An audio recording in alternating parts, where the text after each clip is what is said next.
الله تعالى في شأن حبيبه مخبرا وآمرا وتعليما وتكريما إن الله وملائكته يصلون على النبي يا أيها الذين آمنوا صلوا عليه وسلموا تسليما اللهم صل على سيدنا محمد وعلى آل سيدنا محمد وبارك وسلم عليه. அல்லாஹுவின் மாபெரும் கருணை கிருபை அல்லாஹு தஆலா நம்மை எல்லா முஸ்லிம்களாகவும் முஃமின்களாகவும் மேலும் கண்மணி நாயகம் முஹம்மது ரசூலுல்லாஹி ஸல்லல்லாஹு அலைஹி வஸல்லம் அவர்களுடைய பாக்கியம் நிறைந்த உம்மத்திலே நம்மை எல்லாம் பிறக்க செய்தானே. அத்தகைய அல்லாஹ்விற்கே எல்லா புகழும். அல்ஹம்துலில்லாஹ் அல்ஹம்துலில்லாஹ் அல்ஹம்துலில்லாஹ். அன்பிற்குரிய அல்லாஹ்வின் நல்லடியார்களே, பெருமானார் ஸல்லல்லாஹு அலைஹி வஸல்லம் அவர்கள் ஏராளமான ஹதீஸ்களை நமக்காக வேண்டி அறிவித்து தந்திருக்கிறார்கள். ஒவ்வொரு ஹதீஸ்களையும் நாம் பார்த்தோம் என்று சொன்னால் ஒவ்வொரு அமல்களை பெருமானார் ஸல்லல்லாஹு அலைஹி வஸல்லம் அவர்கள் சொல்லியிருப்பார்கள். அதை நாம் பார்த்தோம் என்று சொன்னால் சில அமல்கள் மிக சிறியதாக இருக்கும், ஆனால் அதனுடைய கூலி என்பது மிக பெரியதாக இருக்கும். சில அமல்கள் மிக பெரியதாக இருக்கும், ஆனால் அதனுடைய கூலியை கணக்கிடவே முடியாது. அந்த அளவிற்கு பெருமானார் ஸல்லல்லாஹு அலைஹி வஸல்லம் அவர்கள் சில அமல்களை நமக்கு கற்றுக் கொடுத்திருக்கிறார்கள். அது மட்டுமல்லாமல் சில ஹதீஸ்களிலே நம்மை எச்சரித்து கூறியிருக்கிறார்கள். சில ஹதீஸ்களிலே இப்படிப்பட்ட அமல்களை எல்லாம் செய்யுங்கள், இப்படிப்பட்ட அமல்களை செய்யாதீர்கள். அல்லாஹு தஆலா எதை ஏவினானோ அதை செய்யுங்கள், அல்லாஹு தஆலா எதை தடுத்தானோ அதை விட்டுவிடுங்கள் என்று பல பல ஹதீஸ்களிலே நமக்கு அறிவித்து தந்திருக்கிறார்கள்.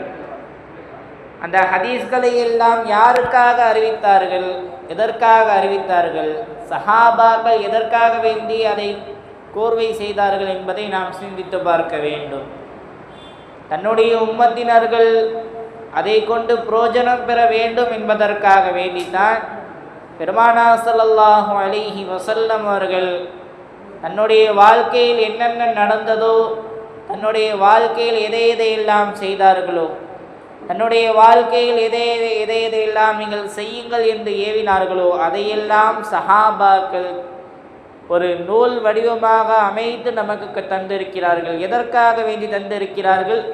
அதை தன்னுடைய வாழ்க்கையில் அமல் செய்ய வேண்டும். என்னுடைய உம்மத்தினர்கள் அமல் செய்து அல்லாஹ்விடம் நன்மையை அதிகமாக பெற்றுக்கொள்ள வேண்டும் என்பதற்காக வேண்டி சஹாபாக்கள் நமக்கு ஹதீஸ்களை நூல் வடிவமாக நமக்கு கோர்வை செய்து தந்திருக்கிறார்கள். அந்த வகையில் நாம் பார்த்தோம் என்று சொன்னால் ஒரு நாள் பெருமானார் ஸல்லல்லாஹு அலைஹி வஸல்லம் அவர்கள் சஹாபாக்களை பார்த்து கேட்டார்கள், மன் அன்த? அல்லாஹ்வின் நல்லடியார்களே, இந்த இடத்தில் நாம் நன்கு கவனிக்க வேண்டும். தன்னுடைய அன்பு தோழர்களை பார்த்து, தன்னுடைய கையை பிடித்து இஸ்லாத்திற்கு வந்த நபர்களை பார்த்து மன் அன்த, நீங்கள் யார் என்று பெருமானார் ஸல்லல்லாஹு அலைஹி வஸல்லம் அவர்கள் கேட்டார்கள். பொதுவாக இந்த வார்த்தையை நாம் எதற்காக வேண்டி பயன்படுத்துவோம்? யாராவது நமக்கு தெரியாத நபர் நம்மிடம் வந்தார் என்று சொன்னால், நீங்கள் யார், நீங்கள் எங்கிருந்து வந்திருக்கிறீர்கள், நீங்கள் எப்போது வந்தீர்கள் என்கிற வார்த்தையெல்லாம் நாம் கேட்போம் அந்த நபரிடம்.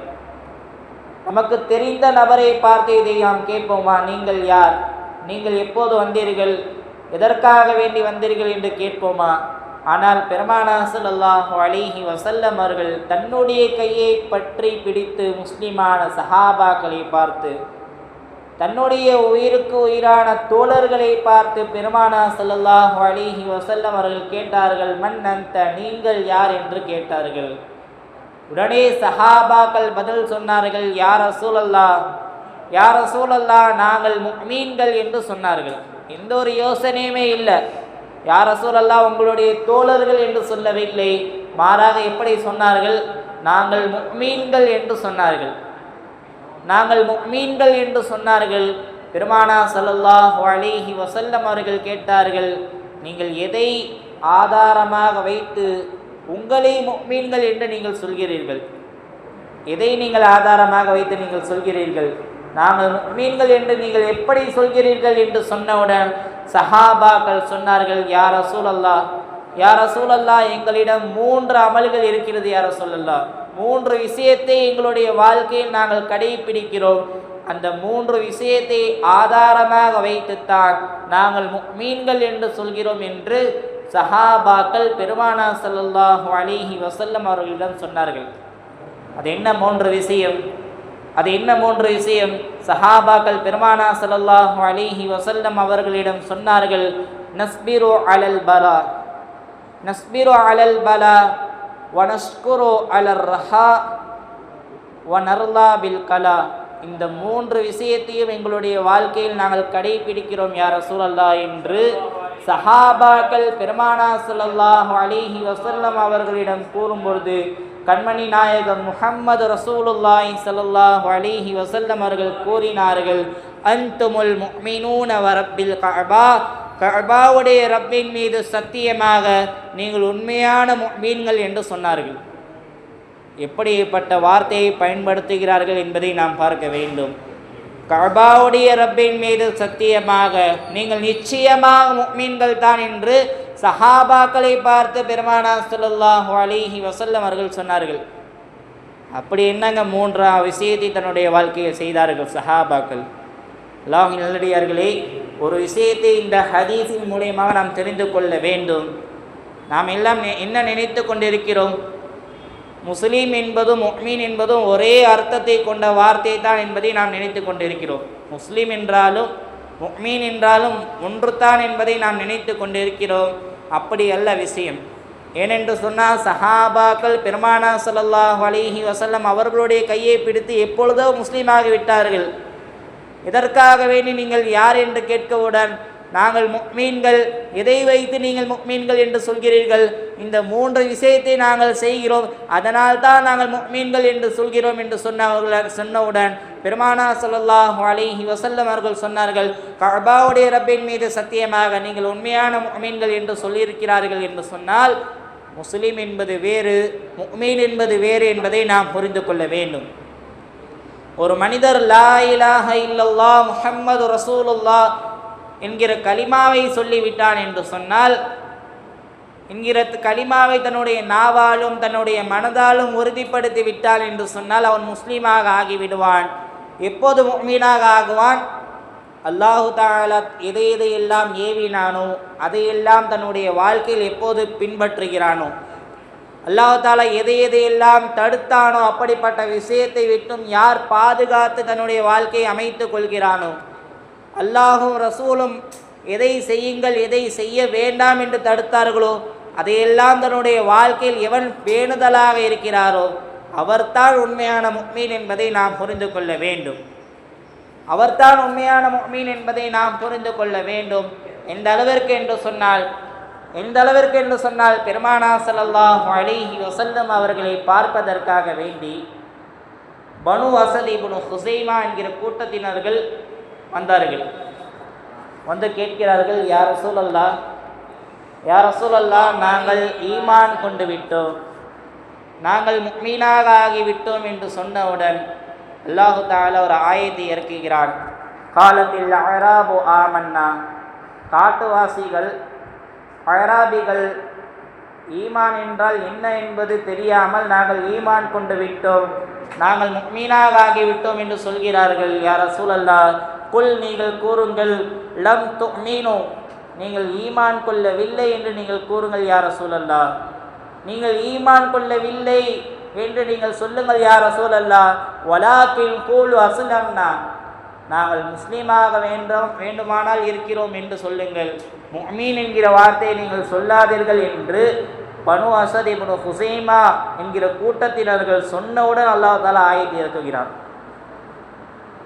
என்னுடைய வாழ்க்கையில் கலிமாவை மொழிந்தால் மட்டும் போராது, கலிமாவை தாண்டி ஈமானுடைய சுவையை நாம் சுவைக்க வேண்டும். ஈமானுடைய சுவையை ஒரு மனிதன் சுவைத்தால் மட்டும்தான் அவன் உண்மையான முக்மீனாக ஆக முடியும். ஆனால் ஈமானுடைய சுவையை சுவைக்காமல் நான் உண்மையான முக்மீன் என்று ஒரு மனிதர் சொல்லி கொண்டிருக்கிறார் என்று சொன்னால் அவர் உண்மையான முக்மீன் அல்ல, முஸ்லீமாகத்தான் இருக்கிறான், ஆரம்ப ஸ்டேஜில் தான் இருக்கிறான். அதை நாம் புரிந்து கொள்ள வேண்டும். அல்லாஹ்வின் நல்லடியார்களே, 3 விஷயத்தை சஹாபாக்கள் சொன்னார்கள். இந்த 3 விஷயத்தை தன்னுடைய வாழ்க்கையில் கடைபிடிக்கிறோம் யா ரசூலல்லாஹ், அதனால்தான் நாங்கள் முஃமின் என்று சொல்கிறோம் என்று சொன்னவுடன் பெருமானார் ஸல்லல்லாஹு அலைஹி வஸல்லம் சொன்னார்கள், அன்துமுல் முஃமினூன வ ரப்பில் கஅபா, கஅபாவுடைய ரப்பின் மீது சத்தியமாக நீங்கள் உண்மையான முஃமின்கள் தான் என்று சொன்னார்கள். அது என்ன 3 விஷயம் என்று சொன்னால், அது என்ன 3 விஷயம் என்று சொன்னால், முதலாவதாக சொன்னார்கள் வனஸ்பிரு அலல் பலா, வனஸ்பிரு அலல் பலா, சோதனைகள் இருக்கக்கூடிய நேரத்தில், சோதனையான நேரத்தில் யா ரசூலல்லாஹ் நாங்கள் பொறுமையை கடைபிடிப்போம், இதை ஆதாரமாக வைத்துத்தான் நாங்கள் முஃமின்கள் என்று சொன்னார்கள்.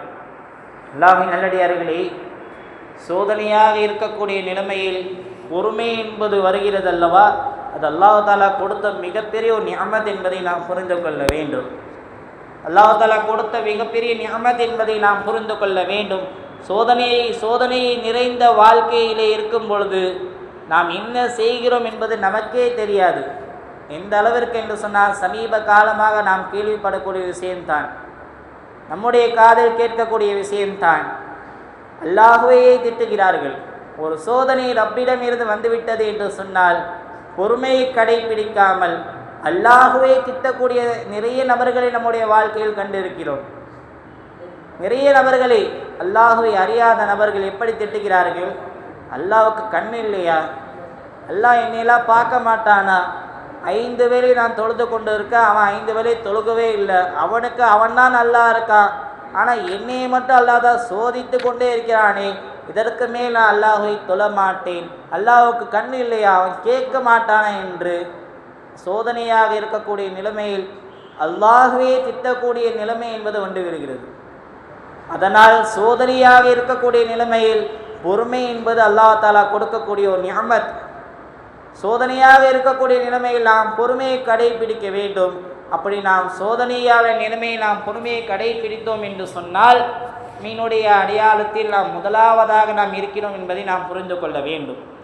இரண்டாவதாக என்ன சொன்னார்கள், வனஷ்குரு அலர் ரஹா, சந்தோஷமாக இருக்கக்கூடிய நிலைமையில் நாங்கள் எங்களுடைய ரப்புக்கு நாங்கள் சுக்குர் செய்வோம், நன்றி செலுத்துவோம், எங்களுடைய ரப்பை நாங்கள் நினைத்து பார்ப்போம் என்று சஹாபாக்கள் சொன்னார்கள்.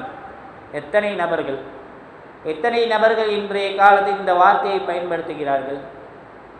சோதனையாக இருக்கும் பொழுது வேண்டுமானால் அல்லாஹ்வை நினைவுபடுத்துகிறார்கள். அல்லாஹ் என்னை எப்படி வச்சிருக்கானே, எவ்வளோ கஷ்டத்தை கொடுக்குறானே, அல்லாஹ் கண்ணு இல்லையா அல்லாஹ் என்று அந்த நேரத்தில் கூட அல்லாஹ்வை நினைக்கிறான். ஆனால் அல்லாஹ் தஆலா அந்த சோதனையிலிருந்து அல்லாஹ் தஆலா மீட்டு அவனை வெளியாக்கிய பிறகு அல்லாஹ் தஆலாவின் பக்கம் சிந்தனை என்பது போவே இல்லை, அப்படியே உலகத்தின் பக்கம் போய்விடுது. அல்லாஹ் குர்ஆனிலே சொல்லி காமிக்கிறான், ஒரு மனிதருக்கு சோதனை என்பதை நாங்கள் அதிகமாக கொடுக்கும் பொழுது அல்லாஹ் அல்லாஹ் அல்லாஹ் என்று உட்கார்ந்த நிலைமையில், படுத்த நிலைமையில் அல்லாஹ் தஆலாவை அழைத்து கொண்டே இருக்கிறான். அந்த சோதனையிலிருந்து அவனை வெளியாக்கிய பிறகு என்னமோ அவனுக்கு சோதனையே வராததை போலவும், அவன் அல்லாஹ் பக்கம் திரும்பாததை போலவும், எனக்கு அந்த வாழ்க்கையில் சோதனை இல்லை, அந்த மாதிரி சோதனை இல்லையே, நான் அதை கேட்கவே இல்லை என்பதை போலும் அவன் நடக்கிறான் என்று அல்லாஹ் தஆலா தெளிவாக குர்ஆனில் சொல்லி காமிக்கிறான். அதனால் தான் சஹாபாக்கள் சொன்னார்கள், வனஷ்குரு அலர் ரஹா, சந்தோஷமான நிலைமையில் நாங்கள் அல்லாஹ்வுக்கு நன்றி செலுத்துவோம். ஏனென்று சொன்னால் பெருமானார் ஸல்லல்லாஹு அலைஹி வஸல்லம் அவர்களுடைய சுன்னத்தான ஒரு விஷயம், சந்தோஷமான நிலைமையில் பெருமானார் ஸல்லல்லாஹு அலைஹி வஸல்லம் அவர்கள் இருந்தார்கள் என்று சொன்னால் அல்லாஹ்விற்கு நன்றி செலுத்துவார்கள். எந்த அளவிற்கு என்று சொன்னால் ஜிப்ரீல் அலைஹி வஸல்லம் அவர்கள் பெருமானார் ஸல்லல்லாஹு அலைஹி வஸல்லம் அவர்கள் வந்து சொன்னார்கள், யா ரசூலல்லாஹ், எவர் ஒருவர் உங்களின் மீது ஒரு முறை ஸலவாத்தை ஓதுகிறாரோ அல்லாஹு தஆலா 10 முறை அவரின் மீது ஸலவாத்தை ஓதுகிறார் என்று சொன்னவுடன் பெருமானார் ஸல்லல்லாஹு அலைஹி வஸல்லம் அவர்கள் சஜிதா செய்து விட்டார்கள். அல்லாஹ்விற்கு நன்றி செலுத்துவதற்காக வேண்டி, அல்லாஹ்வை நினைத்து பார்ப்பதற்காக வேண்டி உடனே சஜிதாவில் விழுந்து விட்டார்கள் பெருமானார் ஸல்லல்லாஹு அலைஹி வஸல்லம் அவர்கள். அதே போல இஸ்லாத்திற்கு மிகப்பெரிய ஒரு எதிரியான அபூ ஜஹல் கொல்லப்பட்ட அந்த நேரத்தில் அந்த விஷயம் தன்னுடைய காதில் கேட்டவுடன் பெருமானா ஸல்லல்லாஹு அலைஹி வஸல்லம் அவர்கள் உடனே சஜிதாவில் விழுந்தார்கள். எதற்காக வேண்டி? சந்தோஷமான விஷயம். இஸ்லாத்திற்கு மிகப்பெரிய ஒரு எதிரி அபூ ஜஹல், அவ்வளோ சோதனை கொடுத்தான். அப்படிப்பட்ட எதிரியை கொலை செய்து விட்டார்கள் என்கிற நற்செய்தி, சந்தோஷமான செய்தி கேட்டவுடன் அல்லாஹ்விற்கு நன்றி செலுத்தும் விதமாக சஜிதாவில் விழுந்தார்கள் பெருமானா ஸல்லல்லாஹு அலைஹி வஸல்லம் அவர்கள். நஷ்குரு அலர் ரஹா, சந்தோஷமான நேரத்தில் சுக்குர் செய்வது என்பது ஒரு பெருமானா ஸல்லல்லாஹு அலைஹி வஸல்லம் அவர்களுடைய சுன்னத் என்பதை நாம் புரிந்து கொள்ள வேண்டும். இப்படிப்பட்ட இந்த விஷயம் நம்முடைய வாழ்க்கையில் இருந்தது என்று சொன்னால், சந்தோஷமான நேரத்தில் சுக்குர் செய்யக்கூடிய விஷயம் தன்னுடைய வாழ்க்கையில் இருந்தது என்று சொன்னால், முஃமினுடைய இரண்டாவது ஸ்டேஜை நாம் அடைந்து விட்டோம் என்பதை நாம் புரிந்து கொள்ள வேண்டும். மூன்றாவது என்ன? வனர்லா பில் கலா. எந்த ஒரு விஷயம் நடந்தாலும் அல்லாஹு தஆலாவுடைய கலா கதிரின் பிரகாரம் தான் நடக்கிறது என்பதை நாம் புரிந்து கொள்ள வேண்டும். அதை பொருந்தி கொள்ள வேண்டும். அல்லாஹ் தஆலா எதை நாடுகிறானோ அதுதான் என்னுடைய வாழ்க்கை, அதை நான் பொருந்தி கொண்டேன் என்பதை நம்முடைய வாழ்க்கையை நாம் கடைபிடிக்க வேண்டும். அய்யூப் அலைஹி வஸல்லம் அவர்களுடைய வாழ்க்கையை எடுத்து பார்த்தோம் என்று சொன்னால், அய்யூப் அலைஹி வஸல்லம் அவர்களுடைய வாழ்க்கையை நாம் எடுத்து பார்த்தோம் என்று சொன்னால், கிட்டத்தட்ட 16 வருஷத்தில் அல்லாஹ் தஆலா நல்லபடியாக வைத்திருந்தான். அடுத்த 8 வருஷம் அல்லாஹ் தஆலா அவர்களுக்கு நோயை கொடுத்தான், சோதனையை கொடுத்தான். எல்லா மனிதர்களும் கேட்கிறார்கள் அய்யூப் அலைஹி வஸல்லம் அவர்களை பார்த்து, நீங்கள் ஒரு நபி தானே, நீங்கள் ஒரு நபி தானே, அல்லாஹ் தஆலாவிடம் துவா கேட்டீர்கள் என்று சொன்னால் அல்லாஹ் தஆலா உங்களுடைய கலா கதரை மாற்றி விடுவானே, எதற்காக வேண்டி நீங்கள் துவா கேட்கவில்லை என்று சொன்னவுடன், இத்தனை வருஷம் அல்லாஹ் தஆலா என்னை நன்றாக வைத்திருந்தான், அப்பொழுதெல்லாம் அல்லாஹ் தஆலாவின் பக்கம் திரும்பி கொண்டு தான் இருந்தேன்.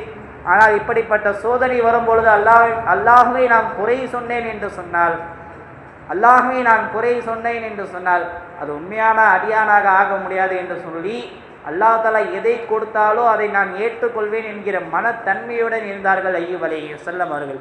இந்த 3 தன்மை நம்முடைய வாழ்க்கையில் வந்தது என்று சொன்னால்தான் நாம் உண்மையான முஃமின், ஈமான் கொண்ட நல்லடியார்கள் என்பதை நாம் பயன்படுத்த வேண்டும் என்று பெருமானா ஸல்லல்லாஹு அலைஹி வஸல்லம் அவர்கள் சொல்லியிருக்கிறார்கள். ஆகவே அல்லாஹ்வின் நல்லடியார்களே, எந்த அளவிற்கு நம்முடைய வாழ்க்கையில் பொறுமையை கடைபிடிக்கிறோமோ, எந்த அளவிற்கு அல்லாஹ் தஆலாவிற்கு நன்றி செலுத்தி வாழ்கிறோமோ, எந்த அளவிற்கு அல்லாஹ் தஆலாவுடைய கலா கதரை நாம் பொருந்தி கொண்டு வாழ்கிறோமோ, அந்த அளவிற்கு நம்முடைய அந்தஸ்து உயர்கிறது, ஈமான் என்பது நம்மிடம் வளர்கிறது என்பதை நாம் புரிந்து கொள்ள வேண்டும். அல்லாஹு தஆலா எதை கேட்டோம் அதன் பிரகாரம் வாழக்கூடிய பாக்கியத்தை அல்லாஹு தஆலா நம் அனைவருக்கும் தந்தருள் புரிவானாக. வஆகிரு தஅவானா அல்ஹம்துலில்லாஹி ரப்பில் ஆலமீன். அஸ்ஸலாமு அலைக்கும் வரஹ்மத்துல்லாஹி வபரகாத்துஹு.